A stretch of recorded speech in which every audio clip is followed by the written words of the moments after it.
Welcome to a new video. It is I, Smriti, and today I was supposed to do a video where I review a very highly anticipated book for me. I was hoping that it's going to be a 5-star read, and now that I have started reading it, I think that it just might be, but I haven't finished the book, so I'm definitely not going to be able to do a review for you.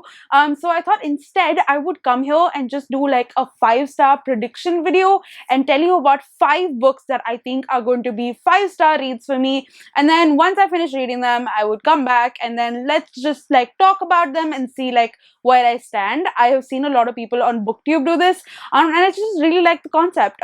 So I am going to do it. I have actually done this before, and then I've never fallen through with it. Like I didn't read those books, so I'm just gonna like pretend that never happened, and just stick to these 5 because I've chosen 10 then, and like just let's forget that that happened. Okay, this is the first time I'm technically doing this. Okay, it's cool.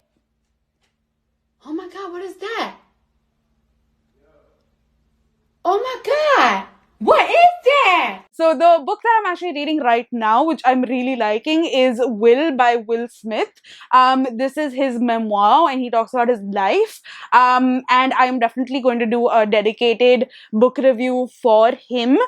So watch out for that. Subscribe if you like to see this. Anyway, yeah, that's, and subscribe in general as well. But yeah, that's basically what I have to say. But I have 5 other books that I think are going to be 5 stars, all from like different genres, different sort of books. But I think that these will hopefully be amazing reads. The first book that I want to talk to you about is this one, and I think I've showed it on my channel before, but I've never really like spoken about it per se. But it is this one, which is The Friend by Nunez. And this book, one, I picked up because of the adorable dog on the cover. Like, hello. So cute, and also I really just love all the colors. But this book is basically about a friend who is grieving another friend, like a friend, she's lost a friend, and this is her friend's dog, and she gets the dog, I think, and then it's basically about how the both of them start this friendship, but it's also based on a friendship where they have lost someone and both of them are grieving, I think. I'm not too sure, but essentially what had happened was that I saw the audiobook for this and I legit heard, it's a little bit of cheating, because I legit heard like maybe the first 2 minutes of the audiobook, and I was just like, no, I need to stop because I need to buy this book and I need to like read it and have it in front of me and like highlight it and like just participate in its glory. I don't know if that makes sense to you, but yeah, that's basically why. And I just think that I'm really gonna enjoy this one. So now the second book is also a book that is about loss, but it is someone else's favorite. That is, if you've heard of Studio Ghibli, then the founder of Studio Ghibli this is his favorite book, and this is a Japanese book, which is sort of a young adult book that has been translated to English for the first time, and it has a foreword by Neil Gaiman. So I have hope, and it is called How Do You Live? And this is about a young boy called Copper, or Copernicus, and he has just lost his father, and he has like been betrayed by his best friend or something like that. I'm not too sure how, like what exactly that's about, but it's about him going about his life. But he also have like these diary entries from his uncle, who has like written to him, and is telling him about like life and all of that sort of stuff. But I've heard that this is like an absolute amazing book. A lot of people in Japan have really liked it over the years, and this, after many years, has been translated. It's over 2 million copies sold already. So yeah, I just really hope that this is going to be a 5-star read that like really like does something to my heart, and like I feel really happy reading this, or like happy but sad. You know what I mean? But yeah, that's what I'm hoping for this one. The third book that I have is a book by an author whose book previously I have loved like just a lot, and I keep recommending it. And that book that I keep recommending is All the Light We Cannot See by Anthony Doerr, and he has come up with a new book this year, and it is called Cloud Cuckoo Land by him. So I'm just hoping that he has the same sort of writing, because I just really like the way that he writes in terms of atmosphere and characters and all of that. And I know that it's very slow, his writing, like it's very like slow building, but ultimately like it just has such a high payoff. So I'm hoping that, like, yeah, it is a thick book, but it will have a good payoff in the end. And this one basically follows three people in three different parts of like time. So there's one in like Constantinople, like many centuries before. There is one in like maybe the 1990s or like 2000, and there's one in like the future.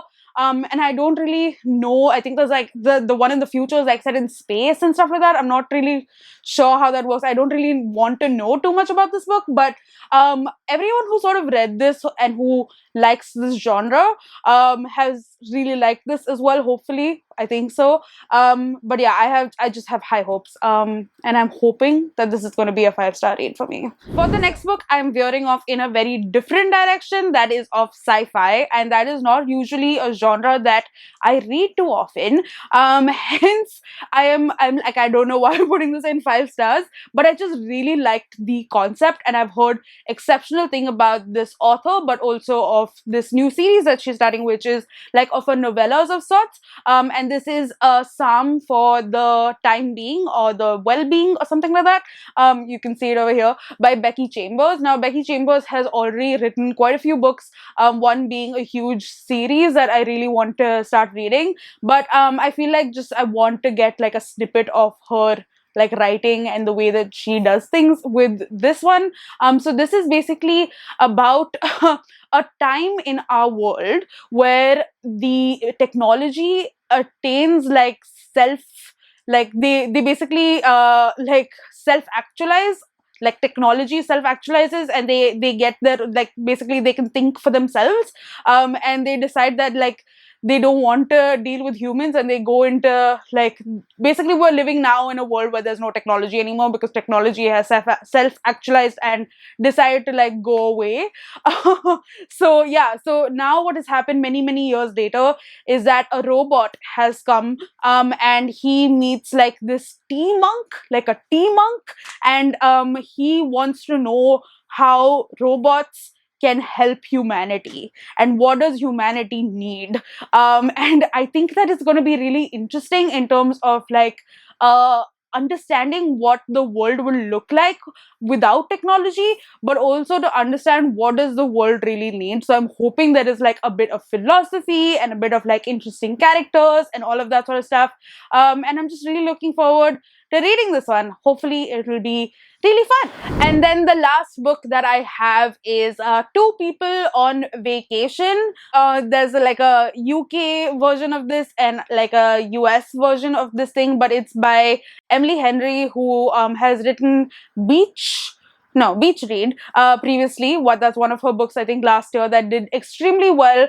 But this one is basically about two best friends, a girl and boy, who would go on vacations all the time because I think the girl is part of like, she writes features for holidays or exotic holidays or something, and she'll take like her best friend along with her. And I think on one of these vacations there's something that happened between them that like caused them to no longer talk anymore. But now what's happened is, many years later, she's like trying to get in touch with her best friend again to be like, hey, let's just go on one last vacation. And in this vacation we see the previous vacations that they've gone on since like college and all of that sort of stuff, and just like, yeah, I think that it's going to be really sweet. I've heard like everyone say just such wonderful things about it. It has the trope of best friends to lovers, which is just so cute according to me. And I just really think that it'll be a really nice, comfy, cozy read, and plus like vacations, like vacations in general, I hope that we get to see a lot of like fun places, and that she describes fun places as well. So like, yeah, that's what I'm hoping for, and I'm hoping for a cute best friend love romance. So yeah, those are the 5 books, technically like 6 books, because I think that this is going to be a banger as well. But like, yeah, those are the 5-6 books that I think are going to be my 5-star predictions, not recommendations but predictions. And let's see what happens with them once I start reading them, and then I will come back to you and tell you what it actually turned out to be. Hopefully all of them will be right. Okay, I'm just blabbering now. Okay, so I'm gonna go. If you like this, please do hit the thumbs up. If you've read any of these books, let me know. If you have any 5-star predictions of yourself or any 5-star recommendations that you want to just put them down in the comment section. Just do that. But that's all for now. I'm gonna go, and I will see you in my next video, which will hopefully be me reviewing this one. But bye.